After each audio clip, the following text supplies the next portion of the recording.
I'm just going to make some comments about the Epstein investigation. What's really important, the big development today, is that it appears that the DOJ is withholding critical documents as it relates to a survivor who made allegations about President Trump when she was a minor. Some of this has been reported already, and yesterday I went to the DOJ, and we've been investigating this for a few weeks. So this is the actual document. So this is a manifest document, and it's available to the public. And on this document, it shows a series of documents that should be in the DOJ's possession about. There were some conversations and information about this survivor, of which we know who the survivor is, of course, but they're redacted and we're not going to release that information. Those highlighted documents are missing from the actual search in the files. So while some of the documents in that list are there, they're clearly a series of documents have been removed. And we understand, and it's been confirmed, that those documents that have been removed likely pertain to some allegations that the survivor made about President Trump. And so what's important now is the DOJ explain to us why were those documents removed, what those documents actually say, and why they're covering this up. And so that right now is our big concern, and we're opening a parallel investigation to this right now.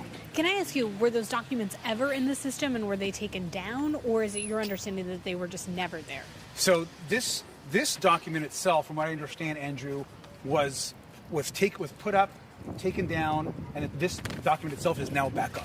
This manifest document, but the documents that are listed that should be included, which are referenced in other documents, are not in the files. And I confirmed this yesterday because we've been talking to some additional folks, and there's been some reporting about it. So I wanted to go in and just double check it myself. So you went to the DOJ or something?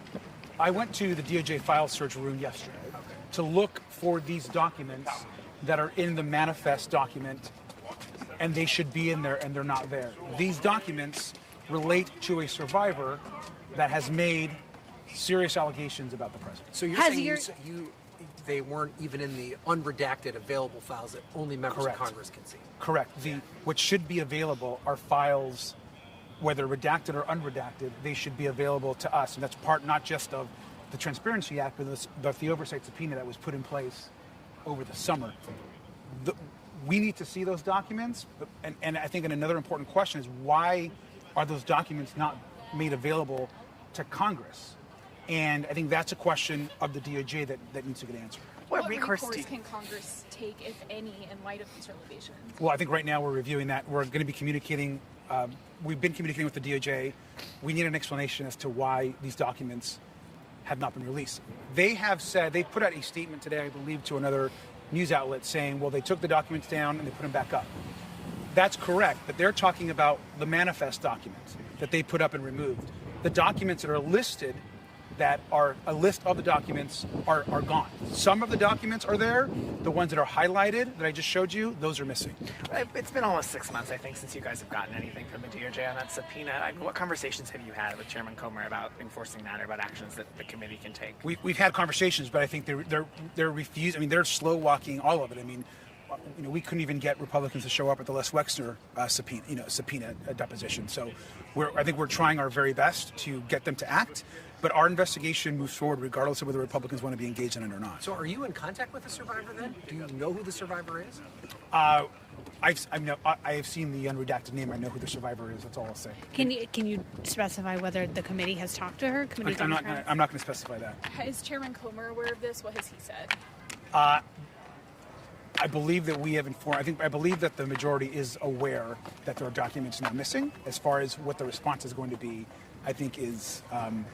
We're going to wait to see. But we need to see these documents. And I mean, this is, in my opinion, I mean, look, we have to find out what's going on, but there is definitely, in my opinion, evidence of a cover-up happening. Why are these documents missing? These documents, I personally saw, I know who the survivor is. The name is redacted in the manifest document. And there are documents missing from the same survivor that appear to be interviews or conversations, again, appear to be with the FBI.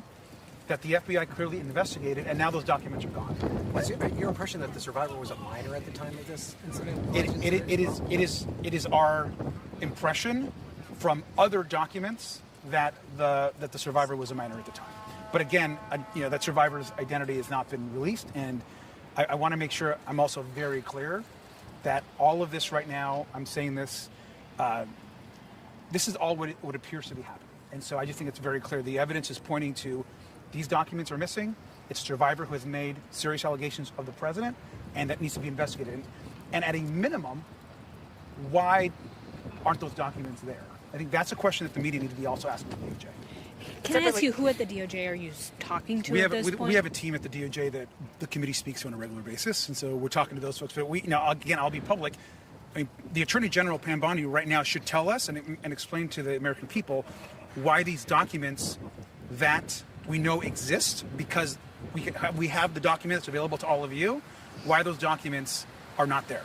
Have you guys talked about any legal avenues you have under the Epstein Files Act? I mean, this is one of several instances that Democrats and Republicans have identified of cases where information has been improperly redacted or withheld. I mean, what's the recourse here as far as the law goes outside of investigation? We have talked to some different organizations. In fact, I'm talking to some later today that are exploring the legal avenue. The reality is that it's only the majority in Congress that is able to take direct legal recourse. We don't have that ability as Democrats to do that. And so that is where I think we're running into some issues. But there are organizations out there that are trying to get information from the DOJ.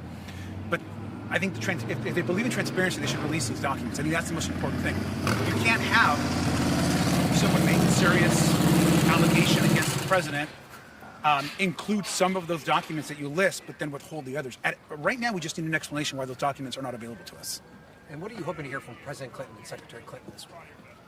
I hope to hear, particularly, we've said particularly on President Clinton, we've wanted to talk to President Clinton for a long time. And so I think that we have questions. I personally have questions, especially about some of there's a lot of conversation about Jeffrey Epstein and his ties to, possible ties to foreign governments. And so I think those are some questions that I have. And certainly any information that the former president has, I want to understand and I want to know.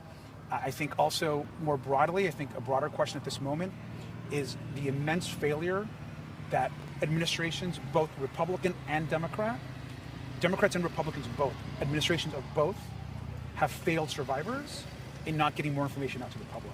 And why is it that we continue to protect the most powerful men, whether it was right now under Donald Trump's administration and the cover-up, or why, for example, and I've had questions for Merrick Garland, the former AG under President Biden.